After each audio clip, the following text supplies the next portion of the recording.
আমাদের সাথে থাকুন, ধৈর্য ধরুন।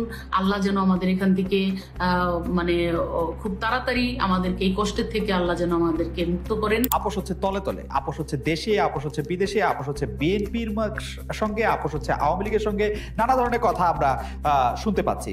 এই সব বিষয় নিয়ে কথা বলার জন্য আজ আমাদের সঙ্গে রয়েছেন আওয়ামী লীগের সংসদ সদস্য। আপনাকে স্বাগত জানাই আমাদের অনুষ্ঠানে আসার জন্য। আপনার কাছ থেকে জানতে চাইবো, আওয়ামী লীগের হাজারো নেতাকর্মী পালিয়ে গেছেন ভারতে, যে শেখ হাসিনার পার্লামেন্ট নাকি এখন কলকাতায়, শেখ হাসিনার ক্যাবিনেট সদস্যরা কি সত্যি এখন দিল্লিতে? আপনার একটু মন্তব্য শুনতে চাই। কাজ করতে গেলে ভালো মন্দ ভুল ত্রুটি থাকবে, স্বাভাবিক। কেউ ভুলের ঊর্ধ্বে না, আমরা কেউ না। অতএব ভুল ত্রুটিগুলো আপনারা ক্ষমা সুন্দর দৃষ্টিতে দেখি। আজকে যেই কথাটা আসলে বলার জন্য আপনাদেরকে আমি মানে উপস্থিত হয়েছি, সেটা হলো যে এই সাময়িক আমাদের একটা কষ্টের মধ্যে আমরা কিন্তু সারা দেশের মানুষ পড়েছি। সেটা হলো আমাদের যে মাধ্যমগুলো, ফেসবুক, ইউটিউব, আমরা যাই বলি না কেন, সেখানে এগুলো নিয়ে নানা ধরনের কথা, আলোচনা, সমালোচনা এবং প্রোপাগান্ডা আছে। সেই বিষয়গুলো নিয়ে আমি দুটি কথা শুধু বলতে চাই, যে আপনারা জানেন যে আমি কাজ করতে হলে আমি আমার এলাকায় কি কাজ করেছি, কি কাজ করা বাকি আছে, সেগুলো কিন্তু আমার একটা বলার জায়গা হলো সংসদ। আর এই সংসদে কিন্তু আমি কতটুকু কাজ করতে পেরেছি, কোন কোন মন্ত্রণালয়ে কাজ করেছি, এবং আমার আরো কি কি কাজ করা উচিত এবং কি কি কাজ আমার প্রয়োজন, সেগুলো তাদের কাছে চাওয়া। তো এই সুবাদেই কিন্তু আমি সংসদে অনেক বক্তব্য দিয়েছি। তার দুই একটি কথা ধরেই অনেকেই এটা সমালোচনার ঝড় তুলেছেন এই কষ্টের মধ্য দিয়ে। আপনারা জানেন যে সারা বিশ্বের যে অবস্থা, এই যে ইউক্রেন এবং রাশিয়ার যে যুদ্ধটা, এটা আমাদেরকে অনেক ধরনের ক্ষতির মধ্যে, সমস্যার মধ্যে আমাদেরকে ফেলেছে। তো আমি আপনাদের কাছে বিনয়ের সাথে বলবো যে সেটা যাতে আমরা ধৈর্যের সাথে মোকাবেলা করতে পারি। আমাদের সৃষ্টিকর্তা আছেন, আল্লাহ আছেন, আমরা আল্লাহর কাছে একটু পানা যেতে পারি যে আল্লাহ তুমি আমাদেরকে এই সমস্ত মহামারী থেকে আমাদেরকে তুমি একটু রক্ষা করো।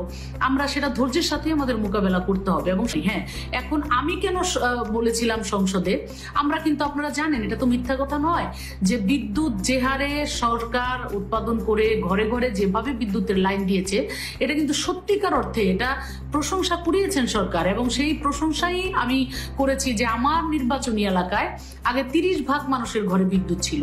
আমি এখানে দায়িত্ব নেওয়ার পরে 100% মানুষের ঘরে বিদ্যুৎ দিয়েছি। এক সময় এলাকায় গেলে গ্রামের একটা মা বোনও এসে আমাকে বলতো যে আপা, কিছু চাই না, আমাদেরকে বিদ্যুতের লাইন দেন, আমাদেরকে মিটার দেন, আমরা মিটারের অভাবে বিদ্যুতের ইয়ে চালু করতে পারছি না।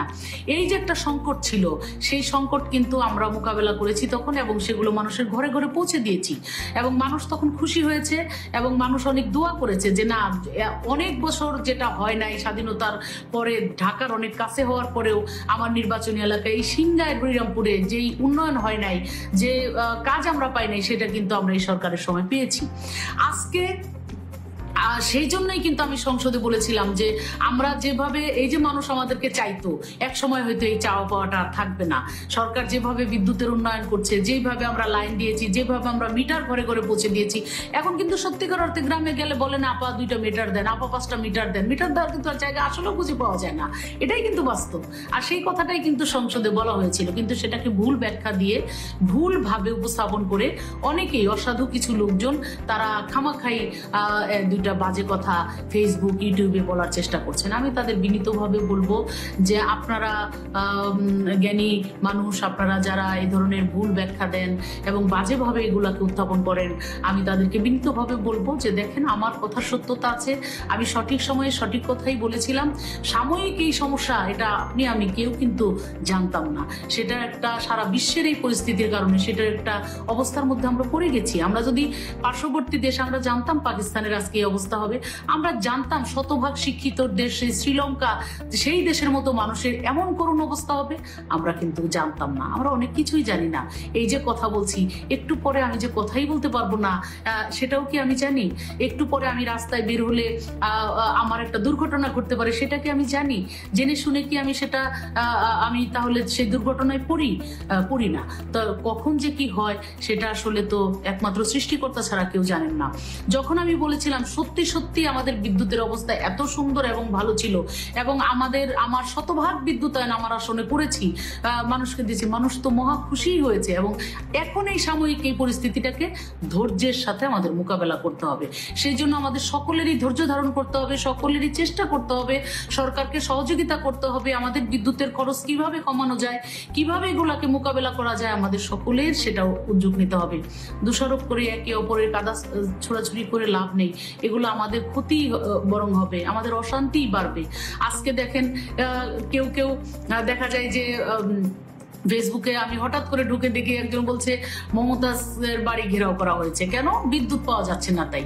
বলেন, এই যে প্রভাকাণ্ড, এই যে মিথ্যাচার, এগুলো আপনাদের বিবেকে কি একটু ওনারা দিবে না যে শুধু শুধু একটা মানুষের বিরুদ্ধে এইভাবে মিথ্যাচার আমরা কেন করছি? তো আমি আপনাদেরকে মনে করি যে আপনারা জ্ঞানী মানুষ, এই দেশের মানে অনেক বুদ্ধি আপনারা রাখেন। শুধু শুধু মানুষকে মানে হয়রানিমূলক কথা বলা, ছোট করা, মানুষকে মিথ্যা মানে কথা বলে তাকে হেনস্থা করা, এটা কিন্তু আসলে কোনো বিবেকবান মানুষের দিতে পড়ে না। সেই জায়গা থেকে আপনাদের কাছে আমি বিনীতভাবে অনুরোধ করবো, এই ধরনের প্রভাকাণ্ড থেকে আপনারা একটু মানে সরে থাকবেন, এবং আপনারা এই মিথ্যার আশ্রয় প্রশ্রয় কেউ দিবেন না, এবং আপনারা আমাদের সাথে থাকুন, ধৈর্য ধরুন। আল্লাহ যেন আমাদের এখান থেকে মানে খুব তাড়াতাড়ি আমাদেরকে এই কষ্টের থেকে আল্লাহ যেন আমাদেরকে মুক্ত করেন। আমি একটু ব্যারিস্টার রুমিন ফারহানার কাছে যেতে চাই। ব্যারিস্টার রুমিন ফারহানা, আপনি যা বললো সেটা নিয়ে আপনার প্রতিক্রিয়া জানাতে পারেন।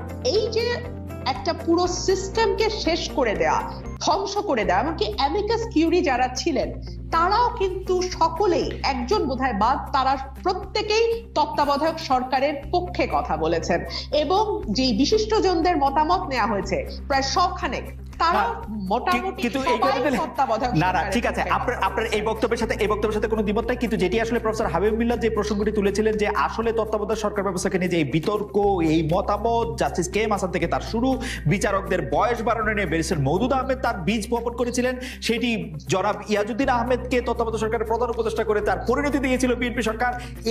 তাই বিএনপি কিভাবে এড়াবে? মানে এটা তো আসলে বিএনপি, এটার মূল্য বিএনপি চুকিয়েছে। আমি যদি তর্কের খাতিরে দায় ধরে নেই, সেই দায়ের মূল্য বিএনপি চুকিয়েছে। 15 বছর ধরে আজকে বিএনপি ক্ষমতার বাইরে, আর 2 বছর ধরলে 111, 17 বছর। 1 2 হলো আপনার মাথা ব্যথা, প্রতি সন্ধ্যায় আপনার মাথা ব্যথা হয়, আপনি কি সমাধান হিসেবে মাথাটা কেটে ফেলে দেবেন? না আপনি ডাক্তারের কাছে গিয়ে চিকিৎসা করবেন, মেরামত করবেন, ওষুধ খাবেন, বা কোনো প্রসিডিওরের দরকার হলে সেই প্রসিডিওরটা করবেন। আপনি নিশ্চয়ই পরেরটা করবেন, তাই না? সেখানে আমি প্রশ্নটি করেছিলাম যে বিএনপি সেই সময় সংসদে ছিল, তারা কোনো বিল এনেছিল কিনা, এই সংশোধনীর পক্ষে কোনো প্রস্তাব দিয়েছিল কিনা, এটি নিয়ে আসলে তারা কোনো কথা বলেছিল কিনা সংসদে? আমার মনে পড়ে না, আমি আসলে সংসদে ছিলাম, আমি তো অল্প কয়েকদিন সংসদে ছিলাম, আমরা ছিলাম 7 জন, বিএনপি তখন ছিল 30 জন, এই হলো পার্থক্য। হ্যাঁ, কিন্তু সংসদে আমরা মানে 2 টার্মেই ছিলাম আর কি। তো দেখেছি সংসদে বিরোধী দলের পক্ষ থেকে কোনো বিল আনা, কোনো প্রস্তাব আনা, এটা মানে নেক্সট টু ইম্পসিবল। 1 2 হলো আমরা যেহেতু ব্রুট মেজরিটির সংসদ, তারা যা চাইবে তাই হবে। এখানে বিরোধী দল যদি 149টা আসনও থাকে, 149 কোনো লাভ নাই। 70 ধারা, আমার মনে 151টা আসন যাদের, তারাই এটা জিতবে। আমার মনে আপনার বক্তব্য পরিষ্কার, আমার বক্তব্য পরিষ্কার। আপনি যদি বেগম খালেদা জিয়ার প্রসঙ্গে আসেন, যুক্ত করি, জি আসতেছি খালেদ, তার আগে একটা কথা একটু বলতেই হয় যে বাংলাদেশের নির্বাচন না থাকার যে অবশ্যম্ভাবী পরিণতি হয়েছে, সেটা হচ্ছে আমরা না এখন প্রজার মতন হয়ে গেছি। প্রধানমন্ত্রী ফর এক্সাম্পল আজকেই একটা সংবাদ সম্মেলন করেছে। প্রধানমন্ত্রীর সংবাদ সম্মেলন আমরা দেখি মূলত প্রশ্নকর্তাদের প্রশ্ন থেকে মজা নেওয়ার জন্য। তো সেখানে বসে শুনছিলাম প্রধানমন্ত্রী বলছেন, আমি আমার বিদ্যুৎ মন্ত্রীকে অলরেডি বলেছি, অতীতেও এই কথা তিনি বলেছেন, একটু করে বিদ্যুৎ প্রতিদিন বন্ধ করে দিবা, লোডশেডিং করে দিবা, তাহলে মানুষের মনে পড়বে। এর আগে তিনি মিডিয়ার ব্যাপারে বলেছিলেন, যেমন দিয়েছি তেমন ফেরতও নিতে পারি। একইভাবে বেগম খালেদা জিয়া প্রসঙ্গে যুক্তরাজ্যে বসে তিনি যে ভাষায় কথা বলেছেন, সেটা কোনো রাজনৈতিক শিষ্টাচার তো দূরেই, কোনো মোটামুটি মানে আমি কি বলবো যে আমি I don't know what to say, মানে আমি আপনার এই স্পিরিটের সাথে সম্পূর্ণ একমত। আমি শুধু ছোট করে যেতে পারি যে বেরিসা ফারহানা, 15 আগস্টকে একটি উৎসবের দিন হিসাবে কেক কেটে পালন করাটা সম্পর্কে বিএনপির আসলে দলীয় অবস্থানটা কি? এবং যেই জন্মদিনটা আসলে এবং 15ই যে জন্মদিনটা না 15ই অগস্ট কারো জন্মদিন হতেই পারে না, তাই সেটা তার জন্মদিন না, সেটা তার জন্মদিন না, সেটা 94 সালের পর থেকে শুরু হয়েছে। না না, সেটা আপনার বিএনপিকে এখনো বলে যে বেগম জিয়ার জন্মদিন 15 আগস্ট। আমরা তো 15 আগস্ট পালন করা হয়েছে, সেটা ডেফিনেটলি এটা তার জন্মদিন বলেই পালন করা হয়েছে। সরকার এখন তো নানান কথা বলছে, নানান রকম অদ্ভুত কথা বলছে।